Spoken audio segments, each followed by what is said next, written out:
Hello friends, chemical reaction and equation lecture number 3, types of chemical reaction. ये video थोड़ा बड़ा है, ध्यानपूर्वक पढ़िएगा। लेक्चर को बीच में छोड़िएगा मत, समझ में नहीं आएगा। तो पूरे लेक्चर को देखिए, पूरी जितने भी टाइप्स हैं केमिकल रिएक्शन के वो सब मैं इसमें बताने वाला हूँ। एक साथ 5 टाइप आपको बता दूंगा, ठीक है। तो बहुत ही पेशेंटली सुनिएगा, देखते हुए तब भी आपको समझ में आ जाएगा। पहला केमिकल रिएक्शन, कॉम्बिनेशन रिएक्शन। 5 तरह के केमिकल रिएक्शन मैं बताने वाला हूं। उसमें पहला है कॉम्बिनेशन रिएक्शन, जो आपकी स्क्रीन पे आपको यहां ऊपर दिख रही है। कॉम्बिनेशन से आप क्या समझते हैं कि दो चीजें एक दूसरे से कंबाइन हो रही हैं। कॉम्बिनेशन रिएक्शन में कम से कम 2 चीजें तो होंगी जो एक कंबाइंड होगी। तो रिएक्शन आपको पता है, रिएक्टेंट होगा, प्रोडक्ट बनेगा। तो रिएक्टेंट कम से कम 2 होंगे जो कंबाइंड करके प्रोडक्ट का फॉर्मेशन कर रहे होंगे। तो कॉम्बिनेशन रिएक्शन पहला टाइप है, और इसको समझिए। The reaction single product is formed from the combination of 2 और मोर रिएक्टेंट। एक सिंगल प्रोडक्ट बनेगा कॉम्बिनेशन ऑफ 2 रिएक्टेंट से। Okay, next point, calcium oxide react vigorously with water to produce slaked lime. Example है known as calcium hydroxide releasing large amount of heat, और ये heat को evolve कर रहा है। तो आइए देखते हैं। ये देखिए, कैल्शियम ऑक्साइड लिया, वाटर के साथ डाल दिया। कभी आपने ये चीज़ें तो घर में देखी होंगी। कभी जो लोग बहुत ही मेट्रोपॉलिटन सिटीज़ में रहते हैं उनको तो नहीं देखा होगा, लेकिन जो लोग गाँव में रहते हैं, और जनरली हम लोग क्या करते हैं, बाज़ार से चूना लेकर आते हैं और उसको पानी में डाल देते हैं। चूना लेके आए और चूने को किसी बड़े जार में या बाल्टी में या नाद में डाल के उसके ऊपर से पानी डालते हैं। कुछ ही देर बाद चूना खौलने लगता है, बिल्कुल खौलने लगता है। इतना तेज खौलता है कि अगर आप उसमें हाथ डाल दें तो आपका हाथ जल जाएगा। इतनी हीट इवॉल्व होती है चूने से, और धीरे धीरे चूना बुझ जाता है। जब चूना बुझ जाता है तो उस चूने को हम लोग व्हाइट वॉशिंग के लिए यूज करते हैं। अब मेट्रोपॉलिटन सिटीज में जो लोग मेरे लेक्चर सुन रहे होंगे उनको समझ में नहीं आएगा, क्योंकि उन्होंने ऐसा कभी देखा नहीं। शहरों में रह रहे हैं, वहां तो डिस्टेंपर यूज होते हैं, बाल्टी वाला डिस्टेंपर आया और वो लग गया। लेकिन जो लोग गांव में रहते हैं उनको समझ में आएगा। तो शहर वाले भी समझिए कि चूना पत्थर अगर आप लेकर आते हैं बाजार से और पानी डालते हैं तो खौलने लगेगा, बिल्कुल हीट निकलती है उसमें से। तो यहां पे क्या हो रहा है कि जो कैल्शियम ऑक्साइड है वो वाटर के साथ कंबाइन कर जा रही है, ठीक है ना, और वाटर के साथ कंबाइन करके हीट एनर्जी निकाल रही है। तो दिस इज कॉम्बिनेशन रिएक्शन। एक प्रोडक्ट बन रहा है, that product is known as CaOH twice. तो यहां पे देखिए, इसका नाम बड़ा इंपॉर्टेंट है। इसको कहते हैं slagged lime. Calcium oxide when reacts with water it forms slagged lime. Slagged lime, CaOH twice एक स्लैग्ड लाइम है, ठीक है। Slagged lime use for white wash. इसको व्हाइट वॉशिंग के लिए यूज किया जाता है। आगे नेक्स्ट पॉइंट ये कहता है कि कैल्शियम हाइड्रोक्साइड, स्लैग्ड लाइम क्या है, CaOH ट्वाइस क्या है, calcium hydroxide. Calcium hydroxide reacts slowly with the carbon dioxide that is present in the environment. ये जो स्लैग्ड लाइम है ये इन्वायरमेंट में प्रेजेंट कार्बन डाइऑक्साइड से रिएक्ट करता है, और कार्बन डाइऑक्साइड से रिएक्ट करके कैल्शियम कार्बोनेट बनाता है। तो जनरली जब व्हाइट वॉश होती है तो आपको तुरंत उसमें शाइनी अपीयरेंस नहीं दिखता, लेकिन आप 24 या 48 घंटे बाद देखेंगे तो शाइनी अपीयरेंस आता है, और that is because of the calcium carbonate formation.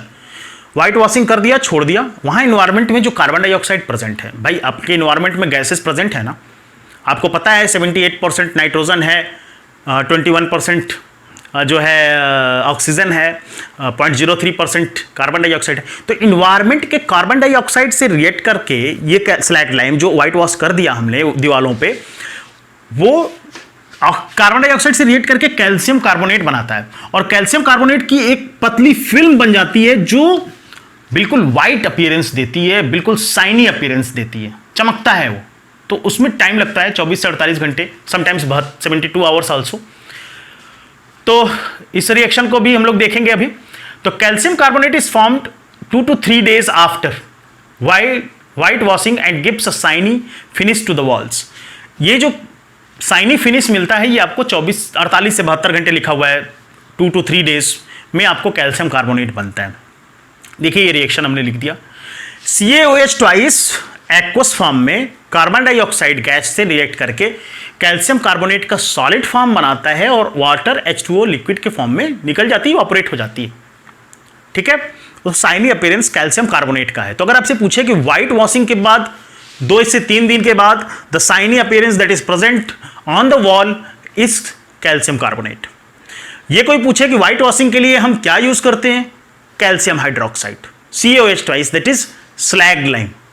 ठीक है ना, स्लैग लाइम। बाजार में से क्या लेकर आते हैं, कैल्शियम ऑक्साइड, वाटर में डिसॉल्व करते हैं। ठीक है, आगे चलते हैं हम लोग। तो नोट करने वाली बात यहां पे ये है कि reaction in which heat is released, वो रिएक्शन जिसमें हीट रिलीज हो रही हो along with the formation of product के फॉर्मेशन के साथ साथ, तो ऐसे रिएक्शन को हम लोग एक्सोथर्मिक रिएक्शन कहते हैं। ऐसे रिएक्शन को हम लोग, ये इंपॉर्टेंट है, एक्सोथर्मिक रिएक्शन कहते हैं। ठीक है ना, तो जहां पे किसी रिएक्शन में रिएक्शन के साथ साथ प्रोडक्ट के साथ साथ हीट निकल रही हो तो उसको एक्सो, बाहर निकल रही है, एक्सोथर्मिक रिएक्शन कहेंगे। नोट करने वाली बात यही थी। नेक्स्ट, दूसरा जो एग्जाम्पल है कंबस्शन ऑफ कोल। हेडिंग देखिए, ऊपर लिखा हुआ है other example of combustion reaction. Combustion of coal, coal का जलना। ठीक है ना, तो कार्बन लिया, ऑक्सीजन के साथ रिएक्ट कराया, कार्बन डाइऑक्साइड गैस बन गई। नेक्स्ट जो अदर एग्जाम्पल है formation of water. Hydrogen gas लिया, ऑक्सीजन गैस लिया, वाटर बना दिया। Next formation of iron sulphide. Hydrogen लिया, सल्फर के साथ रिएक्ट करा दिया, सॉरी आयरन लिया, सल्फर के साथ रिएक्ट करा दिया, आयरन सल्फाइड बन गया। नेक्स्ट क्या हो सकता है, चलिए 3 है, चौथा नहीं है, 3 ही है, काफ़ी है। आपको 3-4 रिएक्शन मैंने दिखा दिए। तो कंबस्शन रिएक्शन में ये चीज़ बहुत ध्यान देने वाली है कि जनरली दे आर एक्सोथर्मिक, उसमें हीट निकलती है। जो है कॉम्बिनेशन रिएक्शन में 2 रिएक्टेंट कंबाइन करके एक प्रोडक्ट बनाते हैं।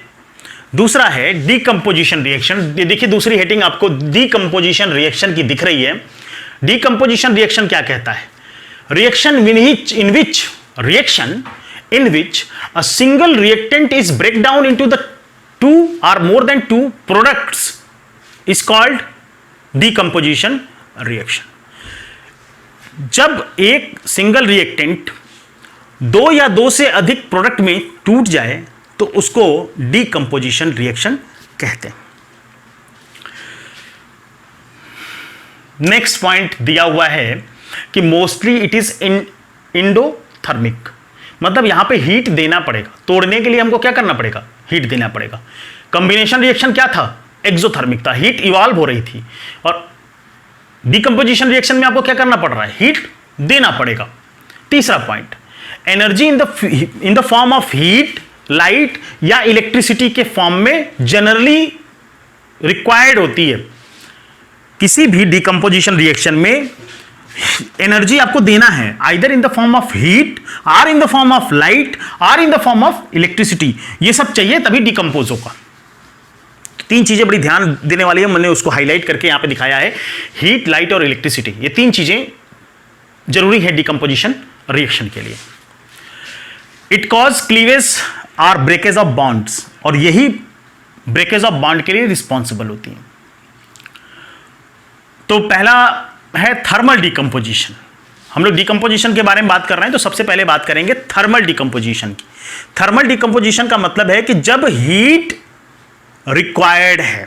थर्मल डीकंपोजिशन का मतलब है कि जब हीट रिक्वायर्ड है। तो देखते हैं थर्मल डीकंपोजिशन क्या कहता है। Heat is used to perform reaction. इस रिएक्शन को परफॉर्म करने के लिए हमको हीट देना पड़ेगा, जरूरी है, जरूरी है। एग्जाम्पल देखिए, आयरन सल्फेट 7H2O, इसको हम लोग कहते हैं ग्रीन विट्रियल। अब ये सब मत सोचिएगा कि एग्जाम्पल है सर, ये सब क्वेश्चन सीधे पूछ देता है एग्जाम में। ग्रीन विट्रियल का फॉर्मूला लिखो, FeSO4 7H2O, और इसको आपने ड्राई हीट दिया। ड्राई हीट का मतलब टेस्ट ट्यूब में ले लिया और उसको गर्म कर रहे हैं, टेस्ट ट्यूब को। ड्राई हीट टेस्ट ट्यूब में लिया और टेस्ट ट्यूब में FeSO4 7H2O ग्रीन विट्रियल लिया टेस्ट ट्यूब में, और टेस्ट ट्यूब को गर्म कर रहे हैं। टेस्ट ट्यूब को गर्म कर रहे हैं तो वहां से जो वाटर मॉलिक्यूल थे, जो देखिए ये इसके साथ हाइड्रेटेड वाटर हैं, ये वाटर मॉलिक्यूल क्या होगा, यहां से निकल जाएगा, बाहर चला जाएगा, और क्या बचेगा, एनहाइड्रस साल्ट। 7H2O निकल गया तो एनहाइड्रस साल्ट बच गया। एनहाइड्रस का मतलब क्या होता है, जहां से वाटर निकाल दिया गया हो गर्म करके, ये सब टर्म है, याद करिए। एनहाइड्रस साल्ट का मतलब है कि जिससे वाटर मॉलिक्यूल खींचकर बाहर निकाल दिया गया हो हीट के द्वारा, तो उसको हम लोग क्या कहेंगे, एनहाइड्रस साल्ट। तो FeSO4 7H2O is the green vitriol, और उससे जब वाटर निकाल दिया आपने, हीट दे दिया, वाटर इवापोरेट हो गया, तो जो बचा वो क्या था, एनहाइड्रस साल्ट था। आगे फिर गर्म करते हैं इसको, फर्दर हीटिंग, फिर से हीट किया। अब इस हीट से क्या होगा, क्या होगा बच्चों, अब इस हीट में pungent smell and suffocating smell आती है, एकदम ऐसी स्मेल जिसको आप सह नहीं सकते, सफोकेशन होने लगा, सांस लेने में प्रॉब्लम हो रही है, बिल्कुल सफोकेशन आ रहा है। और गर्म किया FeSO4 को तो आपको सफोकेशन होने लगा, वहां पे आप सांस नहीं ले पा रहे हैं, ऑक्सीजन ले नहीं पा रहे हैं, ऐसा इन्वायरमेंट क्रिएट हो गया आपके आसपास।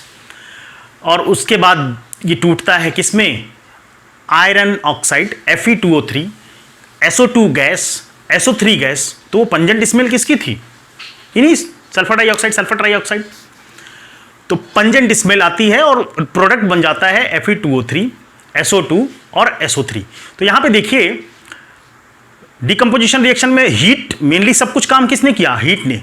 और ये ग्रीन विट्रियल अल्टीमेटली किसमें टूट गया, Fe2O3, SO2 गैस और SO3 गैस में, ठीक है ना। तो हीट एनर्जी इज रिक्वायर्ड। तो ये रिएक्शन कैसा है, इंडोथर्मिक रिएक्शन है।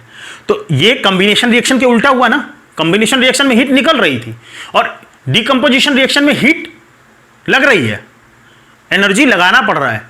तो ये उल्टा है। तो कभी कभी ऐसे क्वेश्चन भी पूछते हैं कि कॉम्बिनेशन रिएक्शन और डिकम्पोजिशन रिएक्शन एक दूसरे के अपोजिट हैं, इसको प्रूफ करिए, 2 रिएक्शन लिखिए और बताइए।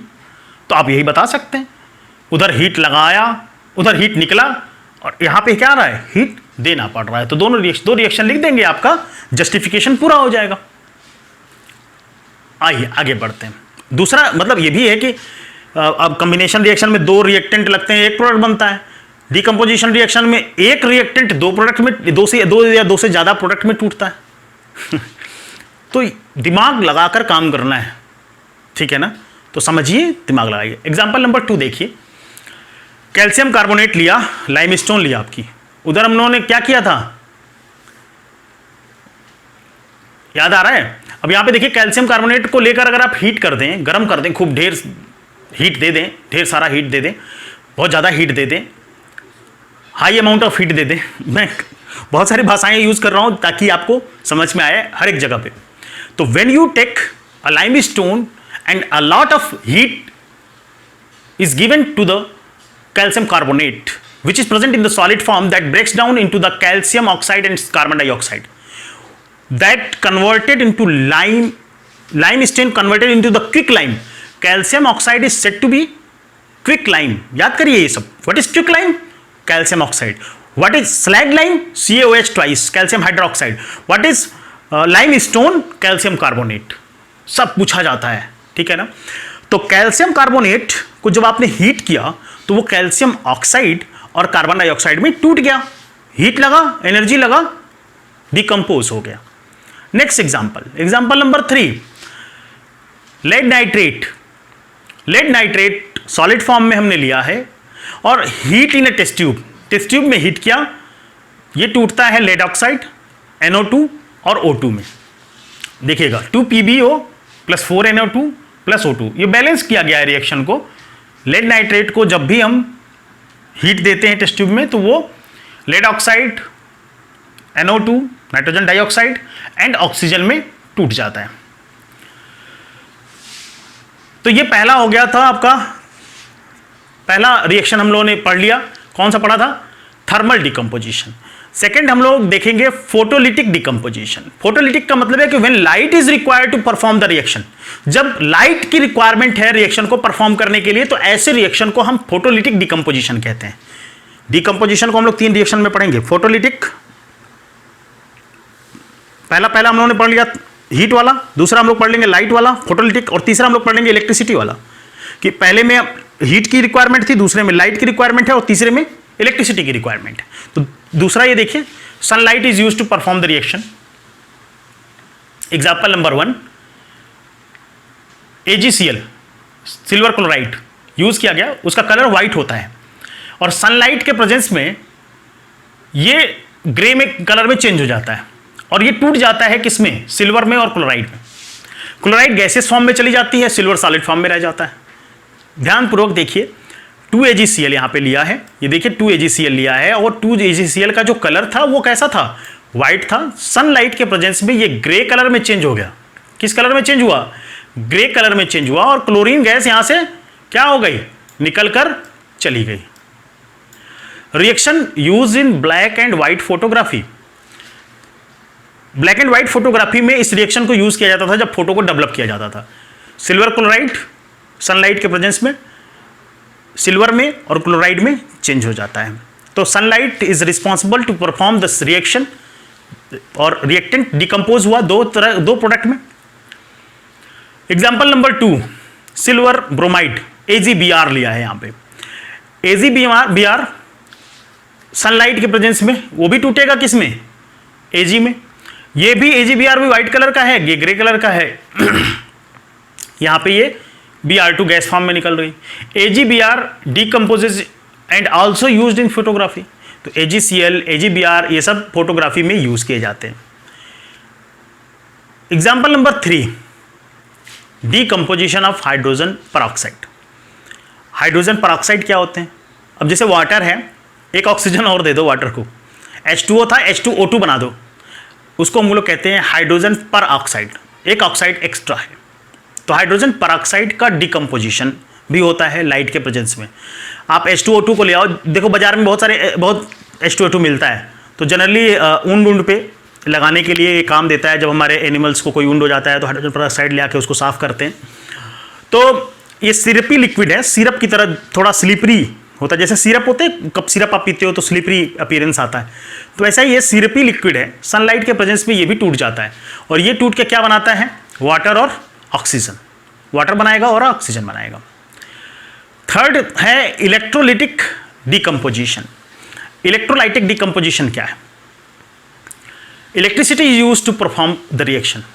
इलेक्ट्रिसिटी यूज करते हैं इस रिएक्शन को परफॉर्म करने के लिए। एक्सपेरिमेंट में दिखा रहा हूं आपको, बहुत ही आसानी से आपके समझ में आएगा यहाँ ऊपर कि देखिए मैं किस तरह से दिखा रहा हूं कैसे इस एक्टिविटी को करेंगे। बुक में आपकी फिगर दिया हुआ है, मैंने बहुत कोशिश करके इसको बनाया है खुद से। ये देखिए, हमने एक कंटेनर ले लिया, ठीक है ना, वाटर भर दिया और इसमें 2 टेस्ट ट्यूब लेकर होल करके, यहाँ पे देखिए होल करके कार्क लगा दिए हैं और ऊपर से 2 टेस्ट ट्यूब लगा दिए हैं और इसमें हमको डालना है, रबर स्टॉपर है ताकि पानी नीचे ना आए। पानी बाद में भरेंगे, पहले हम लोग होल करेंगे, होल करके इसमें रबर स्टॉपर लगा देंगे और रबर स्टॉपर को लगाने के बाद हम उसमें टेस्ट ट्यूब ऊपर करके उल्टा करके टेस्ट ट्यूब लगा देंगे, तब पानी भर देंगे, पानी पूरा टेस्ट ट्यूब में भी चढ़ जाएगा। इसके बाद इसमें लगाते हैं हम ग्रेफाइट का राड। ग्रेफाइट बहुत आसानी से मिल जाती है, ग्रेफाइट का राड लगा दिया। अब इस ग्रेफाइट के राड को हम लोग जोड़ देंगे बैटरी से। ये देखिए बैटरी में ला रहा हूँ, ग्रेफाइट राड है और नीचे बैटरी लाया, 6 वोल्ट की एक बैटरी जोड़ दीजिए। तो बैटरी में 2 पॉइंट होते हैं, एक पॉजिटिव एक निगेटिव। तो एक है कैथोड और दूसरा है एनोड। निगेटिव इज कैथोड और पॉजिटिव इज एनोड। तो 2 जोड़ दिया। अब क्या होगा कि एक तो आपका पॉजिटिवली इलेक्ट्रोड वर्क करने लगा, दूसरा निगेटिव कैथोड की तरफ वर्क करने लगा। अब जब आपने स्विच ऑन कर दिया, यहां मान लीजिए हमने स्विच लगा दिया था, स्विच को ऑन कर दिया बैटरी से, अब इलेक्ट्रिसिटी जाने लगी। अब ये इलेक्ट्रिसिटी वाटर को डिकम्पोज करेगी और वाटर को डिकम्पोज करेगी तो देखिए यहां पे वाटर क्या करेगा, टूटेगा। और वाटर जब टूटेगा तो किस फॉर्म में टूटेगा, हाइड्रोजन और ऑक्सीजन गैस के फॉर्म में टूटेगा। वो हाइड्रोजन और ऑक्सीजन जो टेस्ट ट्यूब में वाटर फिल हो गया है, यहां ऊपर जो टेस्ट ट्यूब में वाटर फिल हो गया है, इस वाटर को क्या करेगा, नीचे ढकेलेगा और जगह लेगा, ठीक है ना, यहां पे इकट्ठा होना शुरू होगा। अब देखिए पॉजिटिव और निगेटिव, अब निगेटिव पे कौन जाएगा, पॉजिटिव पे कौन जाएगा, इसके बारे में बात करेंगे। तो यहां पे देखिए 2 गैसेज आ गई, ये हो गया हाइड्रोजन और इधर हो गया ऑक्सीजन। पॉजिटिव ऑक्सीजन एक निगेटिवली चार्ज्ड गैस है, तो वो जाएगी पॉजिटिव इलेक्ट्रोड पे और हाइड्रोजन आ जाएगा निगेटिव इलेक्ट्रोड पे। अब हाइड्रोजन देख रही है आपको डबल स्पेस ले रहा है और ऑक्सीजन के कंपैरिजन में हाइड्रोजन का स्पेस डबल है। रिएक्शन देखते हैं। प्रोसेस क्या है, प्रोसेस को समझते हैं फिर रिएक्शन को देखते हैं। तो आइए प्रोसेस देखें, प्रोसेस समझिए। टेक अ मग, मग को लीजिए, create 2 holes at the base and insert rubber stopper and with graphite rod, rubber stopper के साथ ग्रेफाइट रॉड डाल दीजिए। Fill the mug with water, mug को वाटर से भर दीजिए। Take 2 test tube and invert them over the electrode, और उन ट्यूब्स को इलेक्ट्रोड के ऊपर इन्वर्ट करके रख दीजिए। Connect electrode with the 6 volt battery, अब 6 वोल्ट बैटरी के साथ आपको इसको कनेक्ट कर देना है। नेक्स्ट पॉइंट है bubbles created on the electrode, bubbles electrode पे क्रिएट होने लगेंगे, और बबल्स जब इलेक्ट्रोड पे क्रिएट होने लगेंगे तो O2 at anode, oxygen anode पे और हाइड्रोजन कैथोड पे कलेक्ट होना शुरू होगा। ठीक है, volume of H2 is double than O2, जो हाइड्रोजन का वॉल्यूम होगा वो ऑक्सीजन के कंपेरिजन में डबल होगा।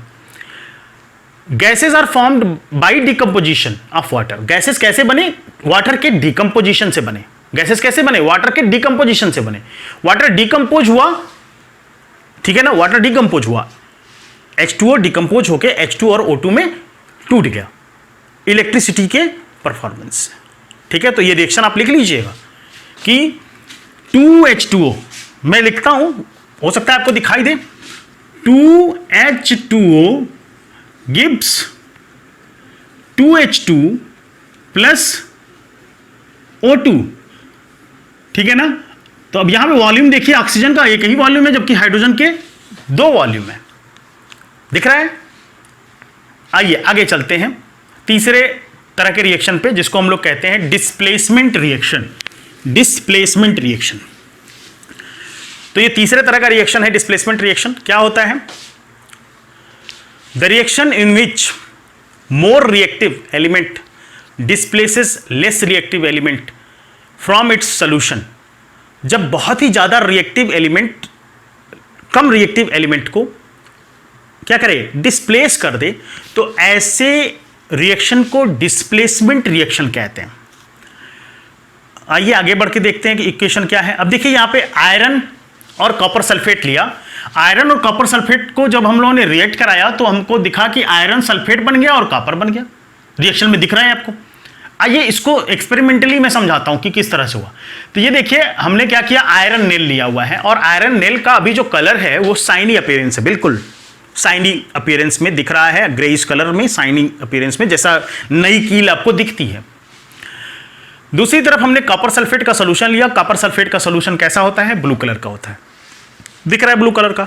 अब इस आयरन नेल को हम उठाएंगे और डाल देंगे, तो देखिए आयरन नेल आया और इस कॉपर सल्फेट सोल्यूशन में चला गया।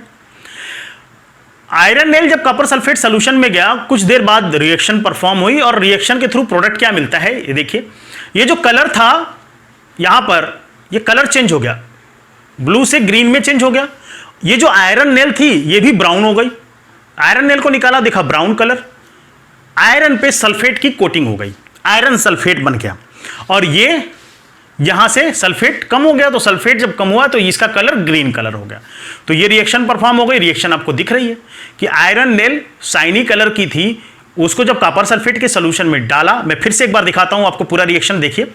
आयरन नेल लिया, कॉपर सल्फेट के सोल्यूशन में डाला, और रिएक्शन के थ्रू जब उसको निकाला तो उसका कलर कैसा था, ब्राउन था। ठीक है ना, तो iron plus copper sulphate is equal to iron sulphate plus copper. तो यहां पे डिस्प्लेसमेंट हो रहा है, मतलब इस आयरन ने क्या किया, आयरन ने क्या किया, कॉपर सल्फेट से कॉपर को डिस्प्लेस कर दिया।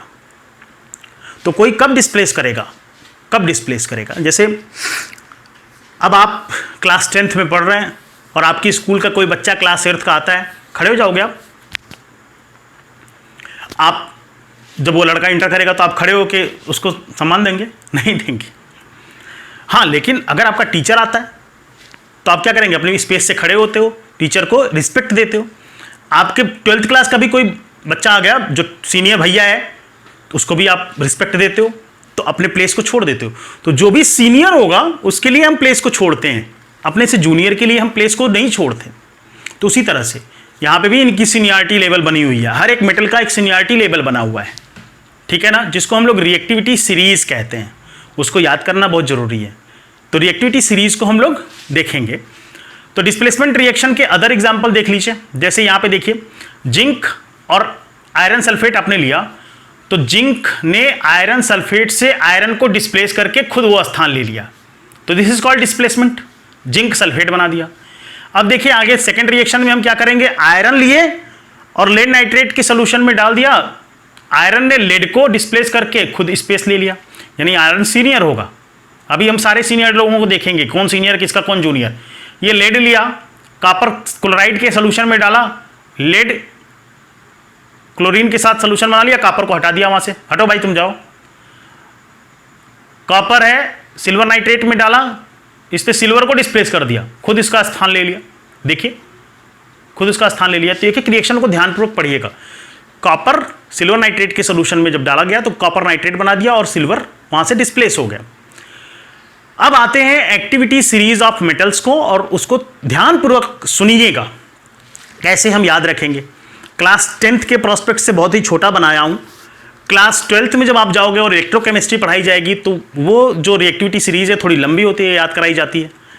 आप इसको याद करिएगा। तो एक न्यूमेनिक्स है, प्लीज स्टॉप कॉलिंग मी, देखिए यहां पे लिख रहा है please stop calling me a careless zebra instead learning how copper saves gold. Please stop calling me a careless zebra instead learning how copper saves gold. अब इस न्यूमेरिक्स का use करके हम लोग एक्टिविटी सीरीज देख लेंगे। अब P से होता है पोटेशियम, यानी कि K, S से सोडियम बनाया, C से बनाया कैल्शियम, Ca यूज हो रहा है, M से बनाया मैग्नीशियम, A से बनाया है एल्यूमिनियम, इस C का मतलब है कार्बन। जो आगे बोल्ड में आगे जो आपका कैपलेटर में लिखा है, कैप्स में लिखा है, उसी को मैं ले रहा हूं, carbon. Z for zinc, I for iron, L for lead, H for hydrogen, C for copper, S for silver और गोल्ड फॉर गोल्ड। ठीक है, तो ये एक रिएक्टिविटी सीरीज है जो याद कर लीजिए। मुझे नहीं लगता कि क्लास 10 में इससे ज्यादा पूछा जाएगा। ठीक है ना।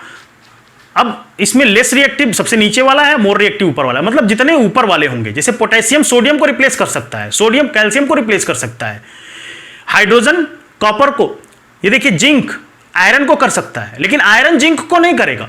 जिंक सीनियर है, सीनियर जूनियर को कर पाएगा, जूनियर सीनियर को रिप्लेस नहीं कर पाएगा। आपसे क्वेश्चन दे दिया जाए कि मान लीजिए इसको उठाया कि कॉपर प्लस सिल्वर नाइट्रेट, तो वो कर लेगा, लेकिन सिल्वर प्लस कॉपर नाइट्रेट अगर आप कर देंगे तो सिल्वर उसको कॉपर को डिस्प्लेस कभी नहीं कर पाएगा। तो रिएक्शन में देखना बहुत जरूरी है कि उस रिएक्शन में जो मेटल आप ले रहे हैं वो रिएक्टिविटी सीरीज में उससे ऊपर है या नहीं है। बहुत बार एक क्वेश्चन दे देते हैं, रिएक्शन दे देगा, पूछेगा is this reaction is possible और नॉट, तो उस समय आपको रिएक्टिविटी सीरीज याद होनी चाहिए कि कौन ज्यादा रिएक्टिव है। जो ज्यादा रिएक्टिव होगा वो कम रिएक्टिव को डिस्प्लेस करता है, कम रिएक्टिव वाला नहीं करेगा। बात समझ रहे हैं। तो बहुत बार दिया होता है कि Fe प्लस CuSO4। अब Fe देखिए कहाँ है, आयरन कहाँ पे है, आयरन यहाँ है, और कॉपर कहाँ पे है, यहाँ पे। तो आयरन रिप्लेस कर देगा, और ये लिखा होता है Cu प्लस FeSO4, क्या Cu कर देगा? नहीं कर पाएगा। Cu प्लस FeSO4 का रिएक्शन नहीं होगा, समझ गए। In general more reactive element displaces of less reactive elements. ज्यादा रिएक्टिव एलिमेंट कम रिएक्टिव एलिमेंट को डिस्प्लेस कर पाते हैं। चौथा रिएक्शन है डबल डिस्प्लेसमेंट रिएक्शन। इसको पढ़ते हैं, इसको समझते हैं। डबल डिस्प्लेसमेंट रिएक्शन क्या होता है? The reaction in which cation and anion in the reaction switches the place to form new product. अब देखिए दो रिएक्टेंट हैं, दोनों के कटायन और एनायन एक दूसरे का प्लेस ले लें। दो रिएक्टेंट यूज हो रहे हैं, दो रिएक्टेंट एक दूसरे के साथ हैं। जनरली ये जो है आयनिक फॉर्म में। अब इस कटायन का इस कंपाउंड का कटायन इस कंपाउंड के एनायन के साथ रिएक्ट कर गया, इस कंपाउंड का एनायन उस कंपाउंड के कटायन के साथ रिएक्ट कर गया। जनरली एक दूसरे के प्लेस को रिप्लेस कर देते हैं, तो इसको कहते हैं डबल डिस्प्लेसमेंट। क्योंकि डिस्प्लेसमेंट दोनों रिएक्टेंट में, दो रिएक्टेंट है दोनों में हो रहा है, तो इसको हम लोग कहते हैं डबल डिस्प्लेसमेंट रिएक्शन। अभी एग्जांपल से आपको समझ में आ जाएगा। देखिए एग्जांपल हम लोग देखते हैं यहाँ पे। तो एग्जांपल देखिए लिया हुआ है मैंने, sodium sulphate Na2SO4 plus BaCl2, ठीक है ना। और जब रिएक्शन हुआ तो प्रोडक्ट क्या बना? BaSO4, ये Ba इस SO4 से, ये Ba पॉजिटिव चार्ज है, SO4 नेगेटिव चार्ज है, कर लिया। ये Cl नेगेटिव था और ये Na पॉजिटिव था, इसने बना लिया 2NaCl। तो ऐसे रिएक्शन को डबल डिस्प्लेसमेंट रिएक्शन कहते हैं। दूसरा एग्जांपल देखिए, सोडियम कार्बोनेट और HCl लिया है, सोडियम कार्बोनेट लिया है और HCl लिया है। सोडियम कार्बोनेट का Na Cl के साथ कर लेगा और CO3 H के साथ कर लेगा, तो क्या बना दिया 2NaCl प्लस H2CO3। अब इस रिएक्शन में यहां देखिए लिखा हुआ है हाईली अनस्टेबल, मतलब यहां जो ये बाइकार्बोनेट बन रहा है ना, कार्बोनिक एसिड इसको कहते हैं H2CO3, ये H2CO3 अनस्टेबल होता है और थोड़ी देर में H2O प्लस CO2 में टूट जाता है, मतलब H2O और CO2 इसका प्रोडक्ट होगा। तो अगर आपसे रिएक्शन पूछे कि इसका रिएक्शन ये सही है कि, तो आप अल्टीमेटली लिखेंगे कि it is highly unstable, it breaks down into the water and carbon dioxide. Next point, calcium hydroxide ले लिया, कार्बन डाइऑक्साइड के साथ रिएक्ट कराया, कैल्शियम कार्बोनेट बन गया, वाटर बन गया। ठीक है। नेक्स्ट एग्जांपल, सिल्वर नाइट्रेट लिया, NaCl लिया, तो AgCl के साथ कर लिया, NaNO3 बना दिया, तो AgCl प्लस NaNO3 बन गया। अब यहाँ जहाँ पे इसका PPT बन रहा है, देखिए ये सब रिएक्शन प्रेसिपिटेट बना रहा है। क्वेश्चन पूछे जाते हैं, जितने रिएक्शन में लिखवा रहा हूँ बहुत इंपॉर्टेंट है। कैल्शियम हाइड्रोक्साइड CO2 पहले भी देख लिया था मैंने, स्लैग लाइम को कार्बन डाइऑक्साइड के साथ आप करेंगे तो कैल्शियम कार्बोनेट का प्रेसिपिटेट बनता है सॉलिड फॉर्म में, H2 लिक्विड फॉर्म में। सिल्वर नाइट्रेट NaCl के साथ करते हैं तो AgCl का प्रेसिपिटेट बनता है, सिल्वर क्लोराइड का प्रेसिपिटेट बनता है। आगे चलते हैं, copper sulphate plus H2S, copper sulphide plus H2SO4 बनाएगा। Double displacement reaction is of endothermic in nature. Double displacement reaction endothermic nature का होता है, मतलब इसको भी एनर्जी चाहिए, एनर्जी रिक्वायर्ड होती है। The reaction are mostly ionic in nature, और ये रिएक्शन जनरली आयनिक होते हैं, तभी तो आयन एक दूसरे के स्थान को चेंज करेंगे। लास्ट रिएक्शन है, काफी लंबा लेक्चर हो रहा है, redox reaction. Redox, red ox, तो रेड मतलब रिडक्शन, ऑक्स मतलब ऑक्सीडेशन। ऐसा रिएक्शन जिसमें रिडक्शन भी हो रहा हो और ऑक्सीडेशन भी हो रहा हो, उसको हम लोग क्या कहेंगे, रिडॉक्स रिएक्शन। रिडॉक्स रिएक्शन मतलब reduction as well as oxidation, both are taking place in the same reaction, is called redox reaction. ऐसे रिएक्शन को रिडॉक्स रिएक्शन कहते हैं। तो redox reaction is also known as oxidation reduction reaction. दूसरा point, oxidation क्या है, addition of oxygen, oxygen का addition होना टू द सब्सटेंस, सब्सटेंस में, किसी भी सब्सटेंस में जब ऑक्सीजन का एडिशन हो जाए, जब ऑक्सीजन का एडिशन हो जाए या हाइड्रोजन निकल जाए, दो चीजें ऑक्सीडेशन से ध्यान में रखिएगा, एडिशन ऑफ ऑक्सीजन और removal of hydrogen is called oxidation. Reduction क्या है, इसी के जस्ट अपोजिट रिडक्शन है, removal of oxygen, addition of hydrogen is called reduction. Addition hydrogen का हो जाए और रिमूवल ऑक्सीजन का हो जाए तो उसको हम लोग रिडक्शन कहेंगे। बात समझ गए? तो यहां पे देखिए एक एग्जांपल मैं दिखा रहा हूं, take copper in a test tube. एक टेस्ट ट्यूब में कॉपर ले लीजिए, एक्टिविटी है, उसको गर्म करिए, कॉपर को ले लीजिए टेस्ट ट्यूब में और उसको गर्म करिए, और गर्म करते वक्त उसमें ऑक्सीजन को पास करना है। लिखा हुआ है एरो पे, पास द ऑक्सीजन, पहले गर्म करो फिर ऑक्सीजन को पास करो। अब ये करने के बाद आपको क्या मिलेगा, CuO बन गया, क्यूप्रिक ऑक्साइड बन गया, और इस क्यूप्रिक ऑक्साइड का ब्लैक कलर हो जाता है। कॉपर को लिया और उसमें उसको हीट करके उसमें ऑक्सीजन पास किया, वो ब्लैक कलर में चेंज हो जाएगा। क्वेश्चन देखिए भैया, ऐसे पूछे जाते हैं, a substance is taking in a test tube and heated up and then pass oxygen, a black colour compound is formed. What is the black colour compound? सबसे तो ब्लैक कलर कंपाउंड क्या हुआ, CuO, क्यूप्रिक ऑक्साइड। अब फिर heat किया और अब heat करके हाइड्रोजन गैस पास किया, अब हीट करके हाइड्रोजन गैस पास किया तो वो क्या हो गया, कॉपर में चेंज हो गया, ऑक्सीजन वहां से क्या हो गई, रिमूव हो गई, पिंकिश और रेडिश कलर मिल गया, ब्लैक कलर डिसअपियर हो गया। अब देखिए एक बार आपने क्या किया, कॉपर को लिया और कॉपर में को हीट करके ऑक्सीजन डाला तो ब्लैक कलर में आ गया, ठीक है। फर्दर हीट किया और फिर हाइड्रोजन गैस पास किया तो उसने क्या किया, ऑक्सीजन को रिमूव कर दिया, ब्लैक कलर डिसअपियर हो गया, पिंकिश रेडिश कलर मिल गया आपको कॉपर का, ठीक है। तो ये ब्लैक कलर डिसअपियर हो जाएगा। तो ये रिएक्शन है, देखिए CuO, यहां से लिख रहा हूं CuO प्लस H2, इस जगह से लिख रहा हूं, कॉपर क्यूप्रिक ऑक्साइड हाइड्रोजन के साथ रिएक्ट करके कॉपर प्लस वाटर देती है। ठीक है, अब इसमें ऑक्सीडेशन किसका है, रिडक्शन किसका है, देखियो। अब ये देखिए ऑक्सीडेशन क्या हो रहा है, जो हाइड्रोजन है वो ऑक्सीजन को एडिशन कर रहा है, वाटर बना रहा है, तो दिस रिएक्शन इज ऑक्सीडेशन। जो क्यूप्रिक ऑक्साइड था, इस क्यूप्रिक ऑक्साइड से ऑक्सीजन का रिमूवल हो गया और कॉपर बन गया, तो this is called reduction. The whole reaction is called redox reaction. इसी को हम लोग क्या कहेंगे, रिडॉक्स रिएक्शन कहेंगे। बच्चों बात समझ में आ गई है ना? कोई क्वेरीज हो तो आप कमेंट करके पूछिए, मैं बताऊंगा। ठीक है, तो ये बात समझ में आ गई।